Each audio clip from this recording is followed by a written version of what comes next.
A Walk in a Workhouse by Charles Dickens. On a certain Sunday, I formed one of the congregation assembled in the chapel of a large metropolitan workhouse. With the exception of the clergyman and clerk and a very few officials, there were none but paupers present. The children sat in the galleries, the women in the body of the chapel, and in one of the side aisles, the men in the remaining aisle. The service was decorously performed, though the sermon might have been much better adapted to the comprehension and to the circumstances of the hearers. The usual supplications were offered, with more than the usual significancy in such a place, for the fatherless children and widows, for all sick persons and young children, for all that were desolate and oppressed, for the comforting and helping of the weak-hearted, for the raising up of them that had fallen, for all that were in danger, necessity, and tribulation.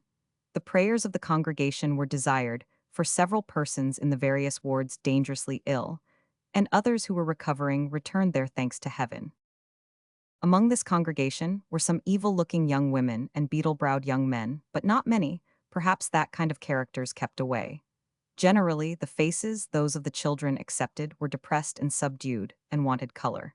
Aged people were there in every variety. Mumbling, blear-eyed, spectacled, stupid, deaf, lame, vacantly winking in the gleams of sun that now and then crept in through the open doors from the paved yard, shading their listening ears or blinking eyes with their withered hands, poring over their books, leering at nothing, going to sleep, crouching and drooping in corners. There were weird old women, all skeleton within, all bonnet and cloak without, continually wiping their eyes with dirty dusters of pocket handkerchiefs. And there were ugly old crones, both male and female, with a ghastly kind of contentment upon them which was not at all comforting to see. Upon the whole, it was the dragon, pauperism, in a very weak and impotent condition, toothless, fangless, drawing his breath heavily enough, and hardly worth chaining up. When the service was over, I walked with the humane and conscientious gentleman whose duty it was to take that walk, that Sunday morning, through the little world of poverty enclosed within the workhouse walls. It was inhabited by a population of some 1,500 or 2,000 paupers, ranging from the infant newly born, or not yet come into the pauper world, to the old man dying on his bed. In a room opening from a squalid yard, where a number of listless women were lounging to and fro, trying to get warm in the ineffectual sunshine of the tardy May morning, in the itch ward, not to compromise the truth, a woman such as Hogarth has often drawn was hurriedly getting on her gown before a dusty fire. She was the nurse or wardswoman of that insalubrious department, herself a pauper, flabby, raw-boned, untidy, unpromising, and coarse of aspect as need be. But on being spoken to about the patients whom she had in charge, she turned round, with her shabby gown half on, half off, and fell a-crying with all her might, not for show, not querulously, not in any mawkish sentiment, but in the deep grief and affliction of her heart, turning away her dishevelled head, sobbing most bitterly, wringing her hands, and letting fall abundance of great tears that choked her utterance. What was the matter with the nurse of the itch ward? Oh, the dropped child was dead. Oh, the child that was found in the street and she had brought up ever since had died an hour ago, and see where the little creature lay beneath this cloth. The dear, the pretty dear. The dropped child seemed too small and poor a thing for death to be in earnest with, but death had taken it, and already its diminutive form was neatly washed, composed, and stretched as if in sleep upon a box. I thought I heard a voice from heaven saying, "It shall be well for thee, O nurse of the itch ward, when some less gentle pauper does those offices to thy cold form, that such as the dropped child are the angels who behold my Father's face." In another room were several ugly old women crouching, witch-like, round a hearth and chattering and nodding after the manner of the monkeys. All well here, and enough to eat? A general chattering and chuckling, at last an answer from a volunteer. "Oh yes, gentlemen, bless you, gentlemen. Lord bless the parish of St. So-and-so, it feed the hungry, sir, and give drink to the thusty, and it warm them which is cold, so it do, and good luck to the parish of St. So-and-so, and thank ye, gentlemen." Elsewhere, a party of pauper nurses were at dinner. "How do you get on?" "Oh, pretty well, sir. We works hard and we lives hard like the sojers." In another room, a kind of purgatory or place of transition, 6 or 8 noisy madwomen were gathered together, under the superintendence of one sane attendant. Among them was a girl of 2 or 3 and 20, very prettily dressed, of most respectable appearance and good manners, who had been brought in from the house where she had lived as domestic servant, having, I suppose, no friends, on account of being subject to epileptic fits, and requiring to be removed under the influence of a very bad one. She was by no means of the same stuff, or the same breeding, or the same experience, or in the same state of mind, as those by whom she was surrounded, and she pathetically complained that the daily association and the nightly noise made her worse, and was driving her mad, which was perfectly evident. The case was noted for inquiry and redress, but she said she had already been there for some weeks. If this girl had stolen her mistress's watch, I do not hesitate to say she would have been infinitely better off. We have come to this absurd, this dangerous, this monstrous pass that the dishonest felon is, in respect of cleanliness, order, diet, and accommodation, better provided for and taken care of than the honest pauper. And this conveys no special imputation on the workhouse of the parish of St. So-and-so, where, on the contrary, I saw many things to commend. It was very agreeable, recollecting that most infamous and atrocious enormity committed at Tooting, an enormity which, 100 years hence, will still be vividly remembered in the byways of English life, and which has done more to engender a gloomy discontent and suspicion among many thousands of the people than all the Chartist leaders could have done in all their lives. To find the pauper children in this workhouse looking robust and well, and apparently the objects of very great care. In the infant school, a large, light, airy room at the top of the building, the little creatures, being at dinner and eating their potatoes heartily, were not cowed by the presence of strange visitors, but stretched out their small hands to be shaken, with a very pleasant confidence, and it was comfortable to see two mangy pauper rocking horses rampant in a corner. In the girls' school, where the dinner was also in progress, everything bore a cheerful and healthy aspect.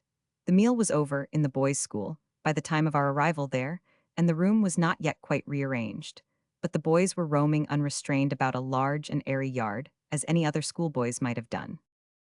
Some of them had been drawing large ships upon the schoolroom wall, and if they had a mast with shrouds and stays set up for practice, as they have in the Middlesex House of Correction, it would be so much the better. At present, if a boy should feel a strong impulse upon him to learn the art of going aloft, he could only gratify it, I presume, as the men and women paupers gratify their aspirations after better board and lodging, by smashing as many workhouse windows as possible, and being promoted to prison.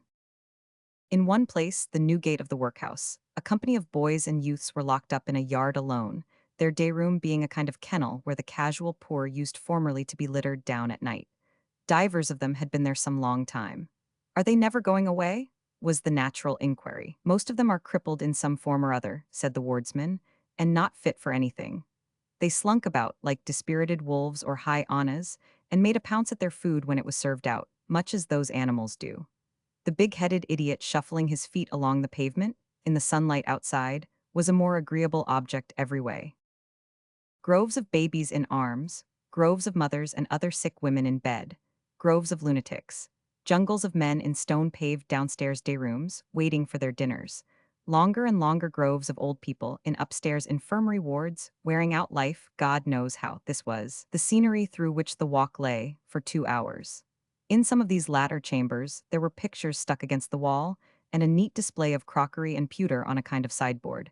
Now and then it was a treat to see a plant or two. In almost every ward there was a cat. In all of these long walks of aged and infirm, some old people were bedridden, and had been for a long time.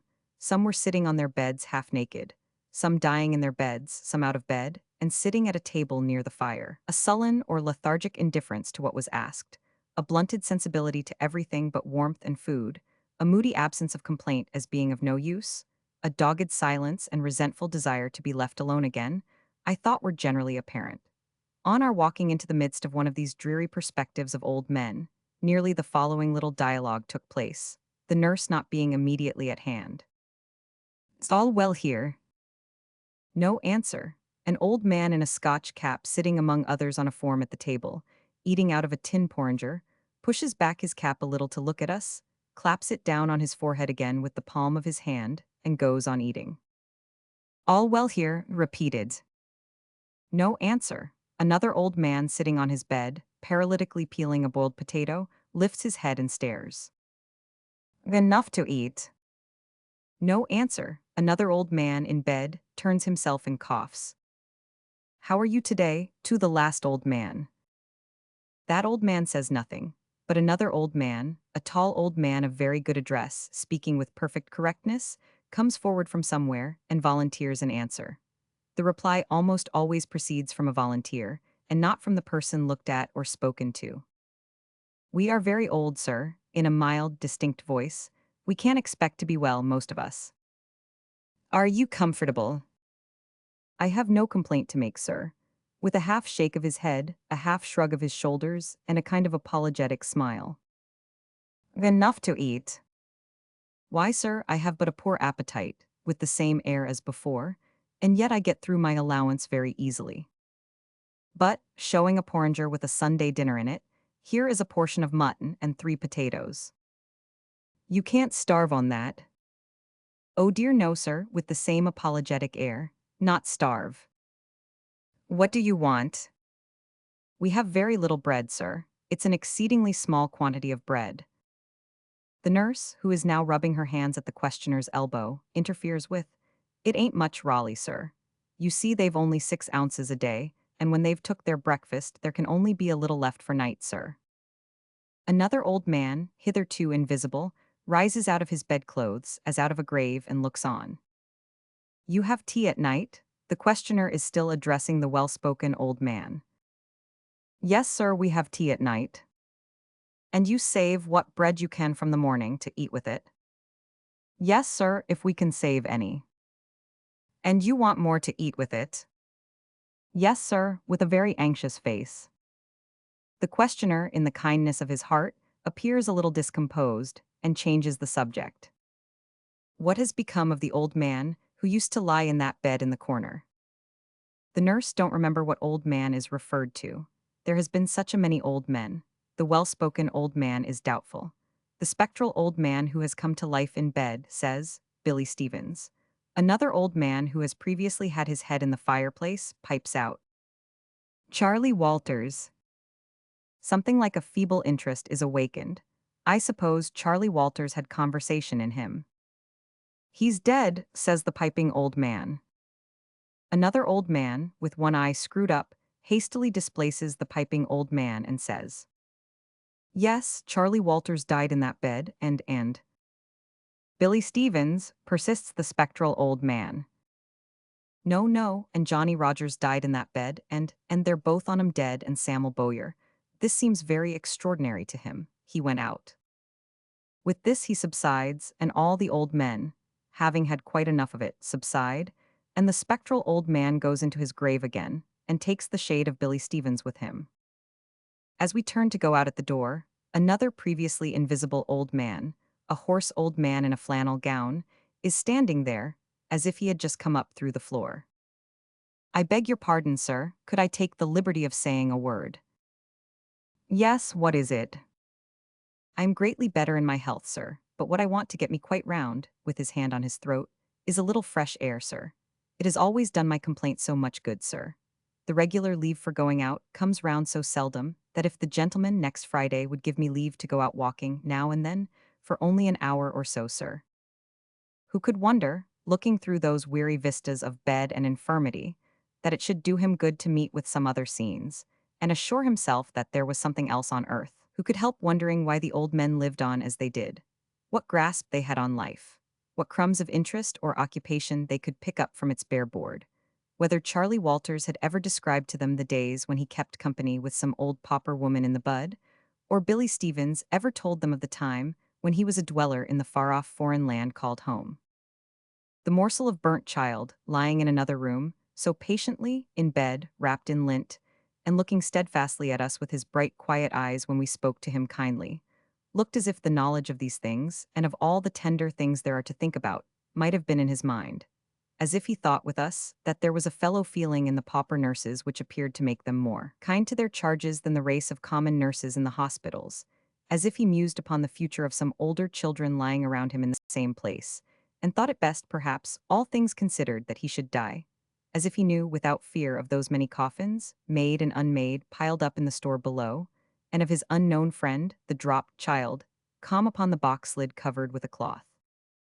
But there was something wistful and appealing, too, in his tiny face, as if, in the midst of all the hard necessities and incongruities he pondered on, he pleaded, in behalf of the helpless and the aged poor, for a little more liberty and a little more bread.